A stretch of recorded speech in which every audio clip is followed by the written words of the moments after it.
کام نہیں کر سکتی ہے. اس سے پہلے ہم جہاں جہاں سے گزرے ہیں وہاں گرفتاریاں ہوئی ہے, FIR ہوئے ہیں ہمارے ساتھیوں پر, لیکن یہ تحریک نہیں رکی ہے. اور آج ہم پھر سے یہ کہہ رہے ہیں کہ ہمیں جہاں جہاں روکا جائے گا وہاں ہم احتجاجی دھرنا دیں گے. ہمارا یہ تھا کہ ہمارے سارے ساتھی جو ہے نا وہاں نیشنل پریس کلب میں ہمارا انتظار کر رہے تھے, وہاں ہمیں احتجاجی دھرنے کو جوائن کرنا تھا, جس میں صحافی حضرات تھے اور اسلام آباد کے جتنے بھی سیاسی پارٹیاں تھیں وہ سب وہاں موجود تھے.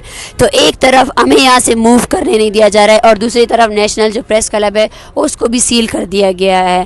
یہ الیکشن کے دور پر اور یہاں پہ جو اسلامی جمہوریہ پاکستان ہے اس کی حقیقت یہاں آیا ہوتی ہے کہ یہاں پر قوموں کو, جو آباد قومیں ہیں, ان کی آواز کتنی معنی رکھتی ہے اس ریاست کے لیے. ہم اپیل کرنا چاہتے ہیں سپریم کورٹ کے جو میرے چیف جسٹس صاحب ہے جو بلوچستان سے تعلق رکھتے ہیں, جنہوں نے ہر چھوٹے بڑے ایشو پر بہت جلدی نوٹس لیا ہے اور اپنے فرض کو انجام دینے کا ایک اچھا سا وہ کیا ہے. لیکن آج میں ان سے یہی مطالبہ کرتی ہوں کہ آپ تو بلوچستان نہیں آئے, آپ نے بلوچستان کو ریپرزینٹ نہیں کیا ہے, لیکن بلوچستان سے ایک تحریک آئی ہوئی ہے جس کو آپ کے پاس اسلام آباد, آپ کے یہاں پہ وفاق میں اسلام آباد پریس کلب میں جانے سے روکا جا رہا ہے, صرف احتجاج کرنے سے. مطالبات تو ایک بہت دور کی بات ہوتی ہے.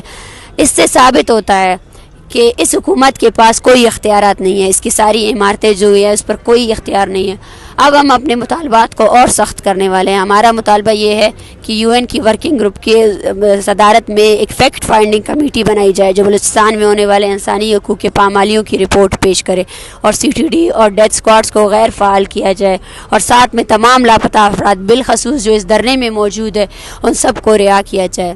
ہم اس تحریک کو بالکل بھی ختم نہیں ہونے دیں گے. یہ تحریک, کیونکہ اس تحریک میں موجود جتنی بھی خواتین ہیں وہ اس کو لیڈ کر رہی ہیں. آج بھی میری مائیں جن کو میں نے پرامن رکھا ہے اور یہاں رکھا ہے وہ یہی بول رہے ہیں کہ ہم آگے جا کے دوسرے سڑک کو بھی بند کریں گے, لیکن ہم یہاں پہ نہیں رکنے والے ہیں. میں اپیل کرتی ہوں سپریم کورٹ سے, اگر وہ اختیار نہیں رکھتے ہیں کہ بلوچ لاپتہ افراد کو رہا کر سکے تو وہ یہ اختیار تو رکھ سکتے ہیں کہ ان کو احتجاج کرنے کا حق دیا جائے.